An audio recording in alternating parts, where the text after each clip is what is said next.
For me, MS is about fatigue. The key thing I have to manage is my energy levels and my fatigue. And being able to split my day into kind of a series of chunks which are a little bit before I leave to come to work, setting up my day, thinking about the things I need to do, walking the dog.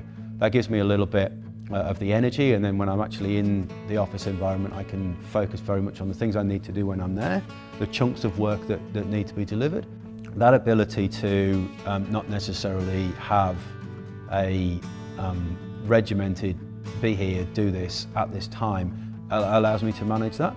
I was incredibly lucky when I was diagnosed in that my manager at the time was, and frankly still is, a very caring individual who cared very much about the people that were working for him.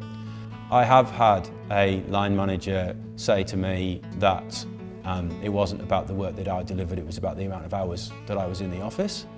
And this was a person who was working 12 or 14 hours a day, and they were very much an old school stockbroker. They thought that the hours in the office were the only thing that counted. Didn't matter about output, quality of output, or anything like that. I took great pride in telling him one day that if he felt that he needed 14 hours to do his job, then he had the problem and not me. Part of what I'm asked to do is to think a lot about, essentially I look after a digital strategy for ANZ, so think a lot about what's happening in the digital world.